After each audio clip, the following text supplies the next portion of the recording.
ஆயத்தமாகும்படியாய் ஆண்டுடைய சமூகத்திலே நம்மை தாழ்த்தி ஒப்பு கொடுப்போம். சிறியோர் முதல் முதியோர் மட்டுமுள்ள அனைத்து உள்ளங்களும், நம்ம எல்லாருடைய உள்ளங்களும் ஒன்று போல ஆர்வத்தோடு தேவனுடைய வார்த்தைகளை கேட்க ஆண்டவர் நமக்கு கிருபை செய்ய வேண்டும். ஹல்லேலூயா.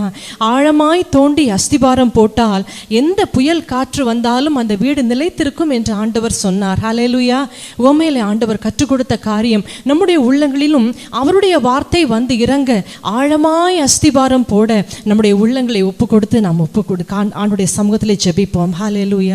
என் உள்ளத்தை ஒப்பு கொடுக்கிறேன் ஆண்டவரே, உம்முடைய வார்த்தைகள் இன்று நீர் எனக்கு சொல்ல போகிற வார்த்தையை எனக்கு கற்றுத்தாங்க, என்னோடு பேசுங்க என்று சொல்லி நம்முடைய உள்ளங்களை தாழ்த்தி ஒப்பு கொடுப்போம். ஹல்லேலூயா, ஹல்லேலூயா, ஹல்லேலூயா, ஹல்லேலூயா.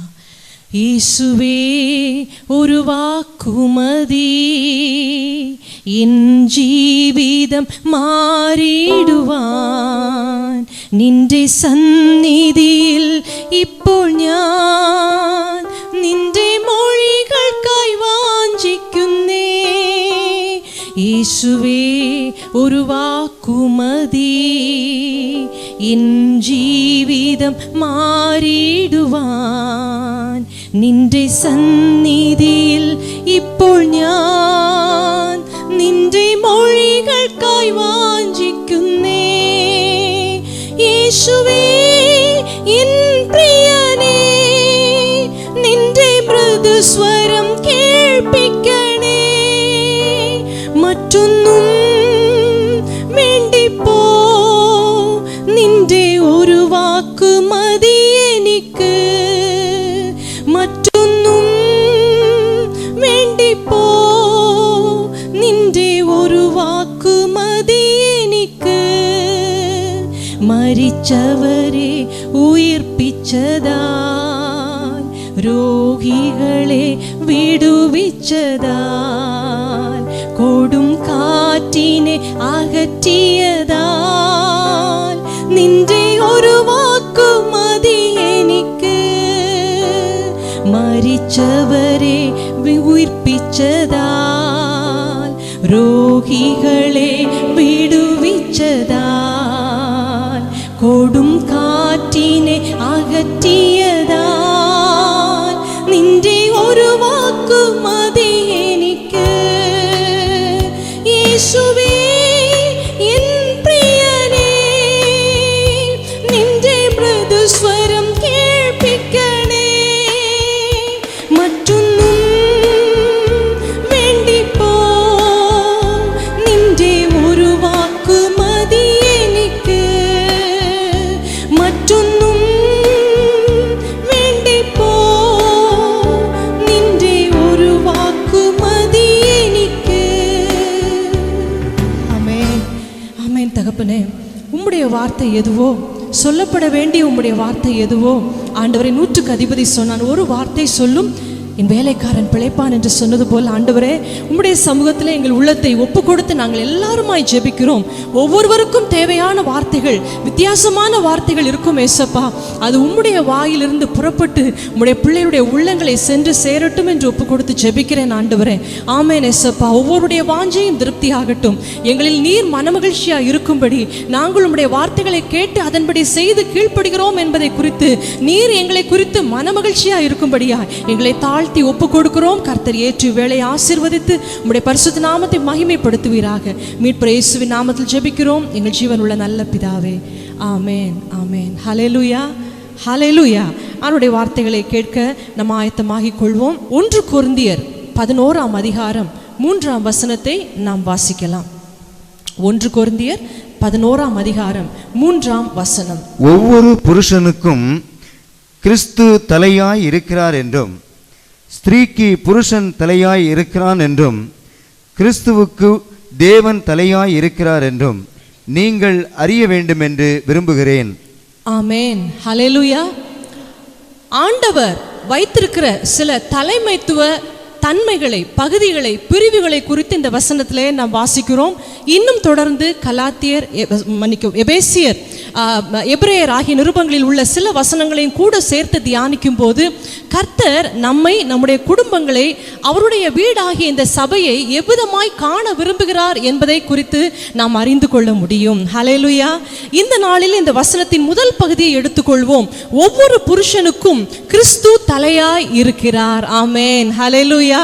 திருமணமான சகோதரிகள் எல்லாரும் இங்கே எந்த வயது உள்ளவர்களாக இருந்தாலும் நம்ம சொல்லணும், என்னுடைய கணவருக்கு கிறிஸ்து இயேசு தலைவராய் இருக்கிறார். ஹல்லேலூயா, ஹல்லேலூயா. அதுதான் உண்மை. நாம் தேவனுடைய பிள்ளைகளாய், ரட்சிக்கப்பட்ட தேவனுடைய பிள்ளைகளாய், குடும்பங்களாய் இருப்போமானால் புருஷர்களுக்கு கிறிஸ்து தலையாய் இருக்கிறார் என்பதை நாம் அறிந்து ஒத்துக்கொள்ள வேண்டும். ஹல்லேலூயா.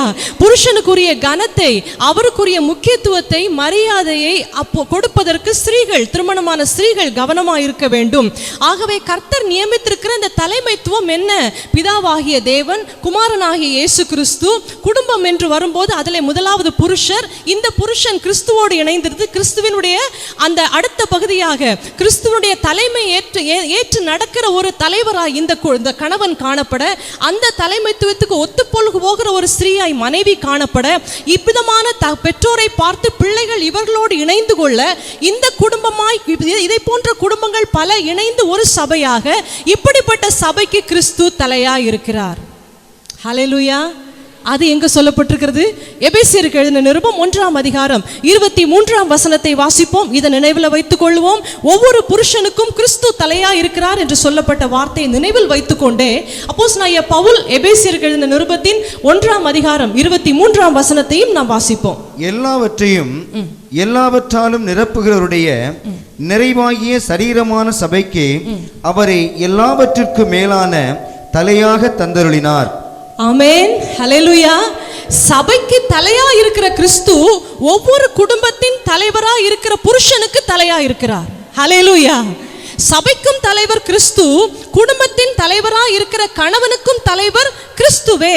ஆகவே இது எவ்வளவு அழகாய் நேர்த்தியாய் இணைக்கப்பட்டிருக்கிறது. முதலாவது பிதாவாகிய தேவன், அவரை தொடர்ந்து குமாரனாகிய இயேசு கிறிஸ்து, அதற்கு அடுத்து இந்த சபை என்ற ஒரு காரியம் இருக்கிறதே, இதிலே பல கூட்டு குடும்பங்கள் இணைந்திருக்கிறார்களே, இந்த ஒவ்வொரு குடும்பத்தின் தலைவராக இருக்கிற அந்த புருஷனுக்கு தலையா இயேசு கிறிஸ்து இருக்க, இவர்களை இந்த தேவனோடு பரலோகத்தோடு பூலோக குடும்பத்தை இணைக்கிற ஒரு திட்டத்தை நிறைவேற்றுவதிலே பரிசுத்த ஆவியானவர் முக்கிய பங்காற்ற, இப்படிப்பட்ட கிறிஸ்துவை தலைவனாய் கொண்ட கணவனை உடைய மனைவி தன் பிள்ளைகளோடு கூட அந்த கணவனோடு கூட இணைந்து, கிறிஸ்துவோடு கூட இணைந்து, இவர்கள் எல்லாம் ஒரே குடும்பமாய் இணைக்கப்படுவதே தேவனுடைய நோக்கமாய் இருக்கிறது. ஹல்லேலூயா, ஹல்லேலூயா.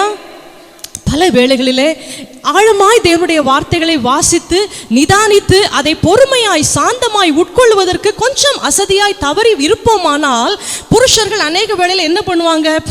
பெற்றோரை தங்களுக்கு தலைவராய் வைத்துக் கொள்வார்கள், அல்லது உடன்பிறப்புகளை, அல்லது குடும்பத்தில் முக்கியமான பெரியப்பா சித்தப்பா யாரோ ஒருவர், அவர் சொல்வதை தான் நான் கேட்பேன் அப்படின்னு சொல்லி யாரோ ஒரு தங்களுக்கு மனதுக்கு பிடித்த ஒரு நபரை தங்களுக்கு தலைவராக ஏற்றுக்கொண்டால், இந்த மனைவி அப்படிப்பட்ட ஒரு தலைமைத்துவத்தை கொண்டிருக்கிற கணவனோடு இசைந்து செல்ல முடியாமல், அப்படிப்பட்ட பெற்றோரை பார்க்கிற பிள்ளைகள் அவர்களை பின்பற்ற முடியாமல் திணறி போய் குடும்பம் ஆங்காங்கே அலசடிப்பட்டு கொண்டிருப்பதை நாம் பார்க்க முடியும்.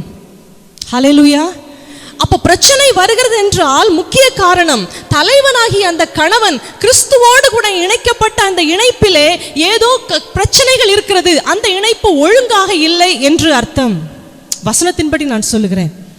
சூழ்நிலைகள் பலவித வித்தியாசம் இருக்கலாம், வசனத்தின்படி சொல்லுகிறேன். வசனம் சொல்லுகிற காரியம், கணவன் கிறிஸ்துவோடு கூட நேர்த்தியா இணைக்கப்பட்டிருப்பானால், அவனுடைய தலைவர் தான், என்னுடைய தலைவர் கிறிஸ்து தான் என்பதை அறிந்து அந்த கணவன் செயலாற்றுவானால், அவனோடு அவனை கண்டு அவனை நேசித்தாலும் அவனை கனம் பண்ணி அவனுக்கு மதிப்பு கொடுக்கிற உள்ளான ஒரு பயத்தோடு மனைவி அவனோடு துணையாய் நின்று, இவர்களை பார்க்கிற பிள்ளைகள் பெற்றோரிடத்தில் எவ்வளவு செல்லமா கொஞ்சி விளையாடினாலும் உள்ளுக்குள்ள பெற்றோரை குறித்த ஒரு பயம், அச்சம், மரியாதை பிள்ளைகளுக்கு உண்டாயிருக்கும். ஹல்லேலூயா.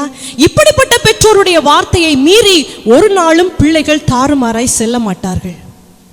ஹல்லேலூயா. அத்தனைக்கும் காரணம் என்னது? கணவன் கிறிஸ்துவை தலைவராய் கொண்டிருக்க வேண்டும். ஹல்லேலூயா. கர்த்தருடைய வார்த்தைகளை தொடர்ந்து தியானிக்க ஆண்டவர் நம்ம கிருபை செய்ய வேண்டும். தேவனுடைய தேவனுடைய இந்த இணைப்பு, இந்த தலைமைத்துவ பிரிவுகளின் நோக்கம் என்ன அப்படின்னு கேட்டா, அருமையாய் ஆண்டவர் சொல்லுகிறார். எபேசியர்ல பவுல் சொல்லுகிறார், ஒரு பெரிய ரகசியம் இருக்குதுப்பா.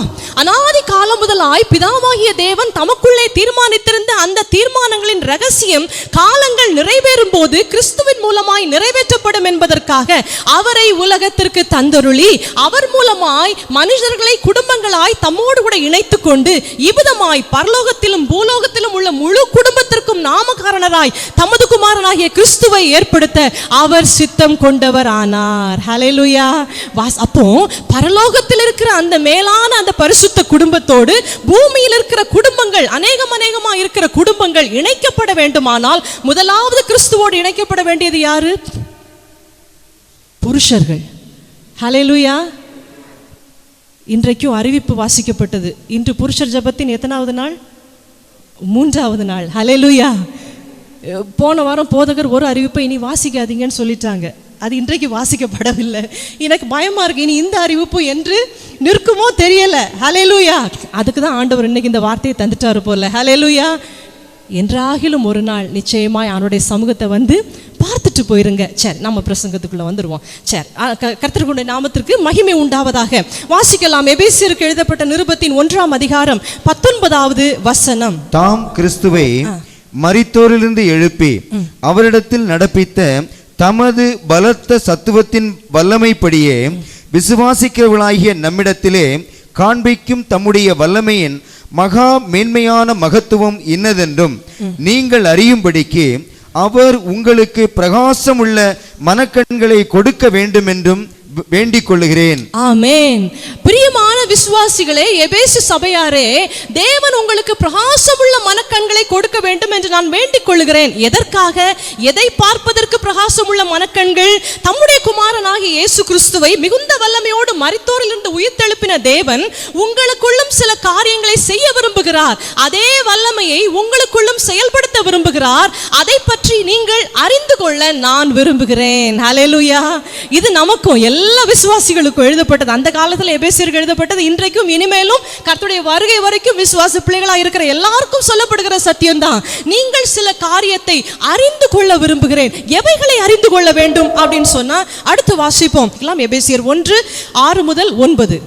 தம்முடைய தயவுள்ள சித்தத்தின்படியே நம்மை இயேசு கிறிஸ்து மூலமாக தமக்கு சுவிகார புத்திரர் ஆகும்படி முன் குறித்திருக்கிறார். அவருடைய கிருபையின் ஐஸ்வர்யத்தின்படியே இவருடைய இரத்தத்தினாலே பாவ மன்னிப்பாகிய மீட்பு இவருக்குள் நமக்கு உண்டாயிருக்கிறது. அந்த கிருபையை அவர் சகல ஞானத்தோடும் புத்தியோடும் எங்களிடத்தில் பெருக பண்ணினார். காலங்கள் நிறைவேறும் போது விளங்கும் நியமத்தின்படி பரலோகத்தில் இருக்கிறவைகளும் பூலோகத்தில் இருக்கிறவைகளும் ஆகிய சகலமும் கிறிஸ்துவுக்குள்ளே கூட்டப்பட வேண்டும். ஹல்லேலூயா.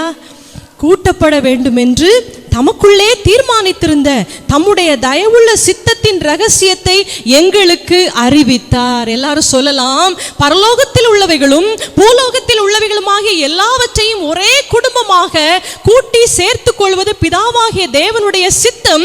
அந்த சித்தம் காலங்காலமாய் மறைக்கப்பட்டு இந்த கடைசி காலத்துல எப்படி எபிரேயர் 1ஆம் அதிகாரத்தில் சொல்லப்பட்டது போல இந்த கடைசி நாட்களில் குமாரன் மூலமாய் திருவுளம் பற்றினார் என்று சொன்ன தேவன், அந்த குமாரன் மூலமாய் தாம் சொன்ன தம்முடைய அனுப்பி கொடுத்த அந்த செய்தியை கேட்டு விசுவாசிக்கிறவர்களுக்குள்ளே வல்லமையாய் கிரியை செய்து அவர்களை தம்முடைய குமாரன் மூலமாய் தம்மோடு கூட கூட்டி சேர்த்து இவ்விதமாய் பூலோகத்திலே கூட்டப்பட்டவைகளும் பரலோகத்தில் இருக்கிறவைகளுமான அனைத்தையும் ஒன்றாய் இணைத்து முழு குடும்பமாய் உருவாக்க அவர் சித்தம் கொண்டார். ஹல்லேலூயா. ஹல்லேலூயா. எங்க வந்து சேர்ந்திருக்கிறோம்? நீங்க எங்க வந்து சேர்ந்திருக்கிறீங்கன்னு எபிரேயர்ல வாசித்திருக்கிறோம், நல்லா தெரியும். ஆமென். அங்க எங்கெல்லாம் இல்லப்பா, நீங்கள் சீயோன் மலையினிடத்தில் வந்து சேர்ந்திருக்கிறீர்கள். அப்படியானால் நீங்கள் ஜீவனுள்ள தேவனுடைய குமாரனுடைய செய்தியை விசுவாசித்து ஜீவனுள்ள தேவன் அண்டைக்கு வந்து சேர்ந்து அவருடைய குடும்பத்திலே அங்கமாகும்படி வந்து சேர்ந்திருக்கிறீர்கள். முன்னே காணியாட்சிக்கு புறம்பாய் இருந்தீர்கள், சுவிசேஷத்தை அறியாதவர்களாய் இருந்தீர்கள், இருள் உள்ளே இருந்தவர், உங்களுக்கு உள்ளே இருள், நீங்க இருந்ததும் இருள். ஆனால் இப்பொழுது பிரகாசமுள்ள மனக்கண்களை கொடுத்து அவர் தம்முடைய வல்லமை உள்ள அந்த குமாரனை உயிர்த்தெழுப்பின அந்த வல்லமையை உங்களுக்குள்ளும் அனுப்பி உங்களை தம்மோடு கூட இணைத்து கொள்ள அவர் வந்திருக்கிறார். குடும்பம் குடும்பமாய் வந்து சேர்ந்து கொள்ளுங்கள். இதுதான் ஆண்டவர் கொடுக்கிற அழைப்பு. ஹல்லேலூயா. ஏசப்பா சுவிசேஷம் சொல்ல ஆரம்பிச்ச போது சொன்ன முதல் வார்த்தை என்ன? மன திரும்புங்கள், பரலோக ராஜ்யம் சமீபமா இருக்கிறது. ஹல்லேலூயா. இப்போ பூமியில இருக்கிறீங்க, நீ போய் ரோமர் ஆட்சியின் கீழே, அவங்க காலத்துல உள்ளது சொல்கிறேன், ரோமர் ஆட்சியின் கீழே இருக்கிறீங்களே இஸ்ரவேலரே, நீங்கள் மனம் திரும்புங்கள், பரலோக ராஜ்யம் சமீபமா இருக்கிறது. ஏனென்றால் உங்கள் பிதாவாகிய தேவன் உங்களுக்கு ராஜ்யத்தை கொடுக்க சித்தமா இருக்கிறார். ஆனா நீங்க எப்படி செய்யணும்? மனம் திரும்பாமல் அங்க வந்து சேர முடியாது. ஹல்லேலூயா. ஆகவேதான் அழகா வாசிக்கிறோம் இல்லையா? மத்தேயு 10:6-7 முதல்ல வாசிக்கலாம். ஆண்டவர் இயேசு அங்க சொல்லுகிற அந்த அழைப்பை பார்க்கலாம். காணாமற் போன ஆடுகளாகிய இஸ்ரவேல் வீட்டார் இடத்திற்கு போங்கள், போகையில் பரலோக ராஜ்யம் சமீபித்திருக்கு என்று பிரசங்கியுங்கள். ஆமென். ஹல்லேலூயா. ஆண்டவர் சொல்லி அனுப்புகிறார், முதல்ல இவங்களை போய் தேடுங்கப்பா. இவங்க இன்னும் ஆண்டவர் யாரு, எங்களுக்கு பிதாவை தெரியும், மோசேயை தெரியும், ஆபிரகாமை தெரியும் சொல்றாங்க. ஆனா அவர்கள் அறிய வேண்டிய பிரகாரமாய் அறியவில்லை. அவர்களுக்கு பிரகாசமுள்ள மனக்கண்கள் வேண்டும். அவர்களுக்கு போய் நீங்கள் சுவிசேஷத்தை சொல்லுங்கள், பரலோக ராஜ்யம் சமீபமா இருக்கிறது, நீங்க சீக்கிரமா வந்து உள்ள ஏறிக்கொள்ளலாம், சேர்ந்து கொள்ளலாம். ஹல்லேலூயா. அந்த அழைப்பை கொடுத்து அதே போல 17ஆம் வசனத்தை வாசிக்கலாம். மத்தேயு 4:17. அது முதல் இயேசு மனம் திரும்புங்கள், பரலோக ராஜ்யம் சமீபித்திருக்கிறது என்று பிரசங்கிக்க தொடங்கினார். ஹல்லேலூயா. அவரும் அதை தான் பிரசங்கித்தார். சீஷர்களை அனுப்பும் போதும் இதே வார்த்தையை சொல்லுங்கள் என்று சொல்லிதான் அவர் அனுப்பி விட்டார். ஹல்லேலூயா. ஹல்லேலூயா. இந்த பரலோக ராஜ்யத்திற்கு சமீபமாய் வந்து சேருகிற பாக்கியத்தை கர்த்தர் நமக்கு கொடுத்திருக்கிறபடினாலே இனி ஒருபோதும் நாம் அந்நியரா இருக்கவில்லை. வசனம் அதை குறித்து என்ன சொல்லுகிறது? எபேசியர் 2ஆம் அதிகாரம் 19 முதல் 22 வரை உள்ள வசனங்கள், அடிக்கடி நம்ம வாசிக்கிற பகுதி. வாசிச்சு பார்த்திடலாமா? எபேசியர் 2:19 முதல் 22. ஆகையால் நீங்கள் இனி அந்நியரும் பரதேசிகளுமாய் இராமல் பரிசுத்தவான்களோடே ஒரே நகரத்தாரும் தேவனுடைய வீட்டாருமாய் இருந்து அப்போஸ்தலர் தீர்க்கதரிசிகள் என்பவர்களுடைய அஸ்திபாரத்தின் மேல் கட்டப்பட்டவர்களுமாய் இருக்கிறீர்கள். அதற்கு இயேசு கிறிஸ்து தாமே மூலைக்கல்லாய் இருக்கிறார். அவர் மேல் மாளிகை முழுவதும் இசைவாய் இணைக்கப்பட்டு கர்த்தருக்குள் பரிசுத்த ஆலயமாக எழும்புகிறது. அவர் மேல் நீங்களும் ஆவியினாலே தேவனுடைய வாசஸ்தலமாக கூட்டி கட்டப்பட்டு வருகிறீர்கள். ஹல்லேலூயா. சுவிசேஷத்தை கேட்டு விசுவாசித்து முழுமனதோடு ஏற்றுக்கொண்டு இயேசுவுக்கு தங்களை ஒப்பு கொடுத்திருக்கிற ஒவ்வொருவரும், நாம் உட்பட, இதே போல எத்தனை சபைகள் இருக்கிறது நம்முடைய ஊர்ல ஆகட்டும், கன்னியாகுமரி மாவட்டத்தில் மட்டும் எடுத்து பார்ப்போம், எத்தனை சபைகள் இருக்கிறது. ஹல்லேலூயா. எல்லா ஊர்களிலும், கிராமங்களிலும், தேசங்களிலும், மாநிலங்களிலும், எல்லா இடங்களிலும், பூமியின் குடிகள் எல்லார் மத்தியிலும் காணப்படுகிற இந்த முழு குடும்பத்துக்கும் தலையாக இயேசு கிறிஸ்துவை அவர் வைத்திருக்க, அவரோடு கூட இணைந்து கொள்ளுகிற தலைவர்களாக புருஷர்களை அவர் வைத்திருக்க, இதை குறித்த ஒரு நல்ல ஞானம், அறிவு நமக்கு தேவை. ஹல்லேலூயா. நோக்கம் என்ன? இந்த பூமியில இருக்கும் வரைக்கும் கர்த்தருக்கு ஏற்ற சாட்சி உள்ள குடும்பங்களாய் கிறிஸ்தவ குடும்பங்கள் காணப்பட வேண்டும். பூமியிலிருந்து எடுபடும் நாட்கள் வரும்போது முழு குடும்பத்துக்கும் நாம காரணராகிய இயேசு கிறிஸ்து நமக்காய் வாக்கு பண்ணியிருக்கிற அந்த நல்ல சுதந்திரத்திலே, பரிசுத்தவானுடைய சுதந்திரத்திலே பங்கடைகிற பாக்கியத்தை உடையவர்களாய் நாம் மாறிக்கொள்ள வேண்டும். ஹல்லேலூயா. இனி அந்நியரும் பரதேசிகளும் அல்ல, நாம் தேவனுடைய வீட்டாரா இருக்கிறோம். சபைக்கு வந்து கிறிஸ்துவை விசுவாசித்து அவரோடு கூட ஐக்கியமா இருக்கிறபடினாலே புருஷர்களுடைய அந்த ரோல், அவர்களுடைய அந்த பணி இல்லையா, அது நீங்கள் இருக்கிற அந்த பொசிஷன், நீங்கள் வகிக்கிற அந்த பதவி மிகவும் மிகவும் முக்கியமானது. இந்த இடத்துல நான் சொல்லலாம் நினைக்கிறேன், வசனத்தின் ஆதாரமாய் வைத்து நான் சொல்லலாம் நினைக்கிறேன், பெற்றோருக்கு ஒரு ஆலோசனை. உங்கள் மகனுக்கு திருமணம் செய்து வைக்கும் போது நீங்க யோசிக்க வேண்டிய ஒரு காரியம், என் மகன் நல்ல ஒரு கிறிஸ்தவ குடும்பத்தை, கிறிஸ்துவோடு கூட இணைந்து நல்ல ஒரு கிறிஸ்தவ குடும்பத்தை உருவாக்கும் தகுதி உடையவனா என்பதை யோசித்து பார்த்து பெண் தேட வேணும். ஹல்லேலூயா. வயசு 29-30 ஆயிடுச்சு, இல்லை. வேலை நல்ல வேலை இருக்கு, இல்லை. அதெல்லாம் தேவை, செகண்டரி. பிரைமரி தேவை என்னன்னா, உங்கள் மகன் இந்த உலகத்திலே கிறிஸ்துவுக்காய் நல்ல ஒரு குடும்பத்தை உருவாக்குவானா? நம்பிக்கை இருந்தால் பெண் பார்த்து திருமணம் செய்து வைக்கலாம். ஹல்லேலூயா. ஹல்லேலூயா.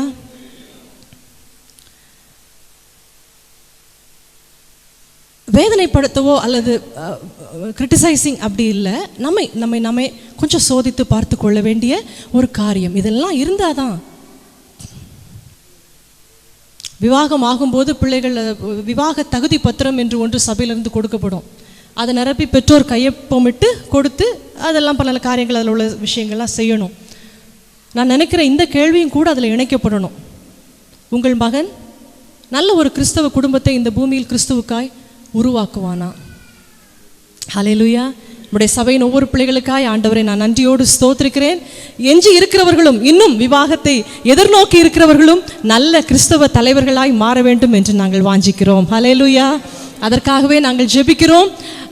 நம்ம எல்லாருடைய வாஞ்சை அதுதான். ஆகவே நாம் வாஞ்சிக்கிற காரியம் தேவ வசனத்தின் அடிப்படையிலான வாஞ்சை என்பதை நாம் அறிந்திருக்க வேண்டும். நம்முடைய வாஞ்சை விருப்பம் எதை அடிப்படையாக வைத்திருக்க வேண்டும்? வசனத்தின்படி நான் வாஞ்சிக்கிறேன், என் சித்தத்தின்படி நீங்கள் எதை கேட்டாலும் நான் உங்களுக்கு செய்வேன். ஹல்லேலூயா. அப்படிதான் இயேசுப்பா சொன்னாங்க. அவருடைய சித்தத்தின்படி நாம் கேட்டால் நிச்சயமாக அந்த காரியம் நடக்கும். ஆண்டவரே, நான் விரும்புகிறேன் என் பிள்ளைகள் உம்முடைய ராஜ்யத்துக்காய் நல்ல குடும்ப தலைவர்களாய் தலைவிகளாய் உருவாக வேண்டும் என்று நாம் விரும்பி ஜெபித்து அப்புறம் நீங்க திருமணத்துக்கு ஆயத்தமாகுங்க. ஹல்லேலூயா. அது எவ்வளவு ஆசீர்வாதமா இருக்கும் தெரியுமா? ஹல்லேலூயா. ஒரு நல்ல ஊழியக்காரர் அவர் இந்த திருமணத்தை குறித்து ஒரு புக்கு எழுதும்போது அவருடைய திருமணமான சம்பவத்தை அதில் எழுதி சொல்கிறாரு. ஒரு ஊழியக்கார சகோதரி இவருக்கு இவருடைய மனைவியை அதாவது அந்த பெண் பார்க்குற இப்படி ஒரு பெண் இருக்கிறாங்கன்னு சொல்லி அந்த பெண் வீட்டாரில் இவங்களை பற்றி இந்த தாயும் தம்பியை பற்றி சொல்லி அந்த பெண் ஜெபித்து பதில் சொல்லுவதற்கு எத்தனை காலமானது தெரியுமா? 9 மாதங்கள். இந்த நபரை நான் திருமணம் செய்யலாமா வேண்டாமா, ஆண்டவரே உம்முடைய சித்தம் என்ன என்பதை அந்த சகோதரி அறிந்து ஒப்புதல் கொடுப்பதற்கு 9 மாத காலங்கள் ஜெபிப்பதற்கு அவர்கள் எடுத்துக்கொண்டார்கள். எனக்கு ஆச்சரியமா இருந்தது. இவர் எழுதுகிறார், தன்னுடைய மனைவியை பற்றி இவர் எழுதுகிறார்.